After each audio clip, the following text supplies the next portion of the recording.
আচ্ছা দেখুন গরম জলটা এখানে ফুটছে, আমি নুডলসগুলো ঢেলে দেব। আর এদিকে যেটা ভাজা হচ্ছে, নুডলসগুলো দিয়ে দিচ্ছি একটু সেদ্ধ হওয়ার জন্য। নুডলসটা সিদ্ধ হয়ে গেছে, আমি এবার ঢেলে দিচ্ছি।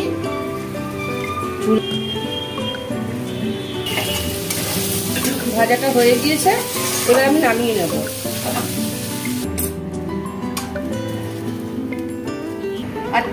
আচ্ছা আমি ডিমটা ভাজার জন্য একটু তেল দিচ্ছি কড়াইতে, ওগুলো নামিয়ে আমি এবার ডিমটা একটু ভেজে নেব। আমি ডিম দিয়ে দিচ্ছি, আমি 2টো ডিম দেবো।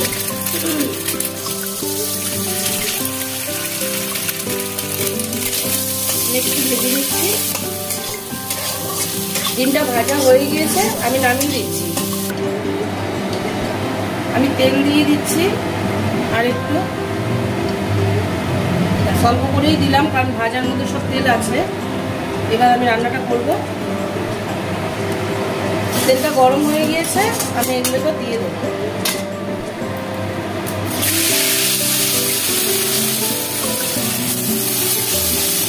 আমি নুডলসগুলো দিয়ে একটুখানি নাড়িয়ে তারপর সব সবজিগুলো দিয়ে দেবো। একটু নুন দিচ্ছি কারণ সবজির মধ্যে নুন রয়েছে।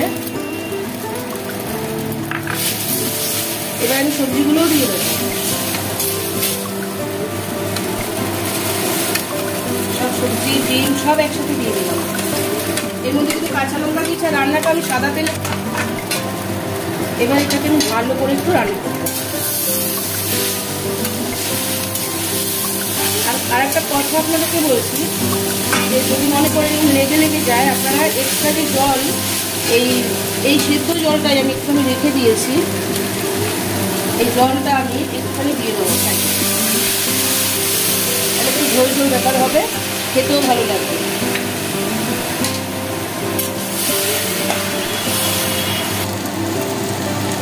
আচ্ছা আমি এখন দেখুন অনেকটা হয়েছে, মশলাগুলো দিয়ে দিচ্ছি। নুডলসের মশলাটা দিয়ে দিলাম।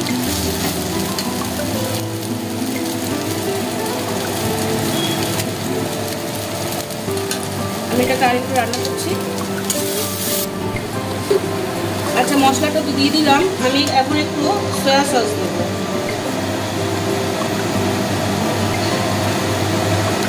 একটু টমেটো সস দেবো।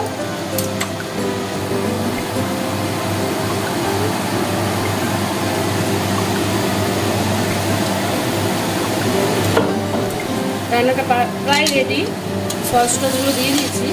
এবার আগে একটুখানি 1 থেকে 1.5 মিনিট একটু মিশিয়ে নেব জাস্ট। একদম নুডলস একদম রেডি। এবার গরম গরম সবাইকে বেড়ে সার্ভ করে দেবো, ব্যাস। দেখুন নুডলসটা পুরো রেডি, নামিয়ে ফেললাম।